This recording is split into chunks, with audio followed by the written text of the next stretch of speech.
दोस्तों बहुत ही important update आया है जीएसटी पोर्टल पर। काफ़ी सारी फैसिलिटीज़ से रिलेटेड जो कि आपको जुलाई महीने में मिलने वाली हैं। तो चलिए in upcoming facilities, upcoming functionalities के बारे में हम इस वीडियो में जानेंगे।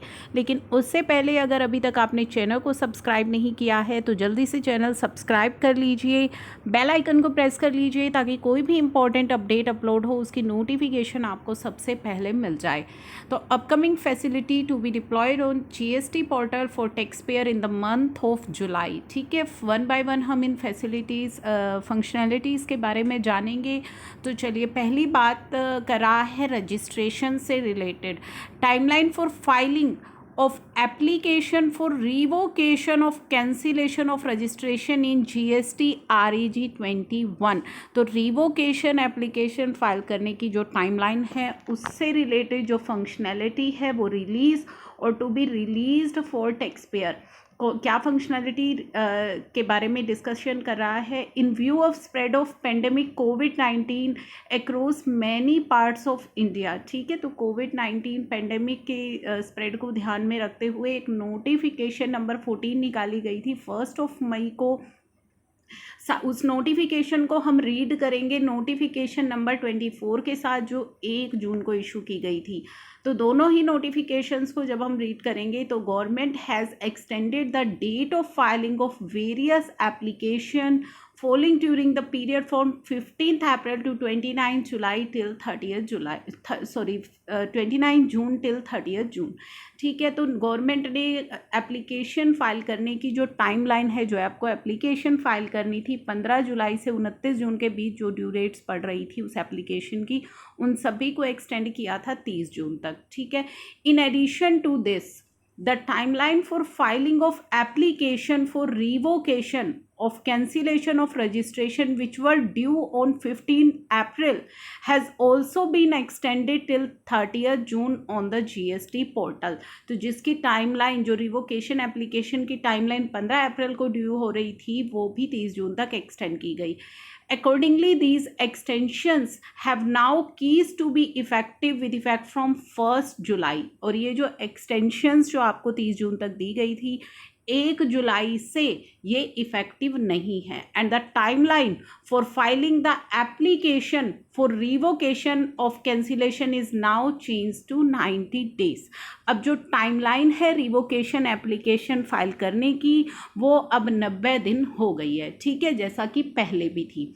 On the GST portal from the date of order of cancellation of registration in form GST REG 19 जो कैंसिलेशन ऑर्डर आएगा उसके 90 दिन के अंदर आपको करनी है। ठीक है, तो ये फंक्शनैलिटी डिप्लॉयड ऑन 1 जुलाई को पोर्टल पर कर दी गई है।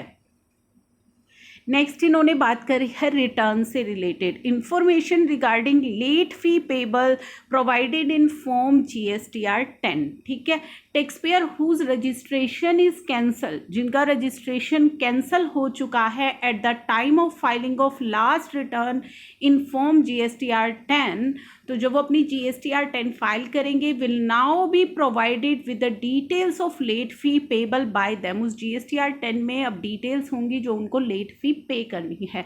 आपको याद होगा इससे जुड़ा एक अपडेट भी हमने शेयर किया था आपके साथ। For the delayed filing of any of the previous return, मैंने एक वीडियो भी अपलोड की थी कि जल्दी ही GSTR 10 जब आप फाइल करेंगे तो जो भी आपकी प्रीवियस रिटर्न की लेट फीस है वो आपको उसमें पे करनी पड़ेगी। तो अगर आपने वो वीडियो देखी हो तो आपको याद आ गया होगा।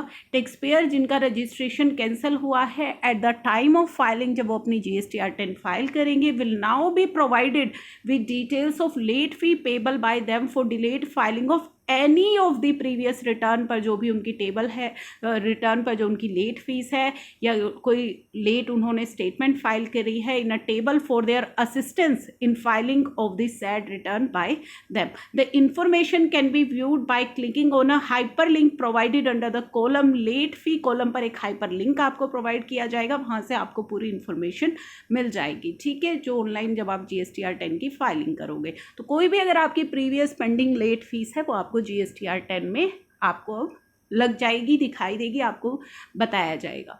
तो ये हमारी GSTR 10 से रिलेटेड फंक्शनैलिटी है जो अब जल्दी ही आ गई है पोर्टल पर auto population of data in form GSTR 11 on the basis of form GSTR 1 and 5 by the supplier. UIN holder file detail of their inward supply की जो डिटेल है UIN holder वो फाइल करते हैं फॉर्म GSTR 11 में on quarterly basis. They can subsequently file for return if required in form GST RFD 10 for the quarter in which summary of document is auto-populated from their GSTR 11 in an editable mode. और जब applicable होता है तो वो refund के लिए file करते हैं RFD 10 में उस क्वार्टर के लिए। तो उस क्वार्टर की जो पूरी समरी है वो GSTR 11 से ऑटो पॉपुलेट होती है, लेकिन एडिटेबल भी होती है, उसे एडिट भी कर सकते हैं आप फिगर्स को। Form GSTR 11 of UIN holder would be generated with details of their inward supply on the basis of जो GSTR 11 है वो जनरेट होता है on the basis of GSTR 1 और GSTR 5 जो सप्लायर के द्वारा फाइल की जाती है, which will subsequently help them in filing refund claim, जो बाद में उनको रिफंड क्लेम फाइल करने के लिए हेल्प करती है। ठीक है, तो ये 3 नई फंक्शनैलिटी है जो जुलाई में अब आपको अपकमिंग फंक्शनैलिटी है जो GST पोर्टल पर टैक्स पेयर्स के लिए इंट्रोड्यूस की जाएगी। आई होप ये वीडियो आपके लिए बहुत ही इंपॉर्टेंट होगी, काफ़ी सारी इन्फॉर्मेशन है इस वीडियो के अंदर, इसे आगे शेयर ज़रूर कीजिएगा और चैनल को सब्सक्राइब कर लीजिएगा ताकि सभी इंपॉर्टेंट अपडेट्स आपको टाइमली मिलते रहें।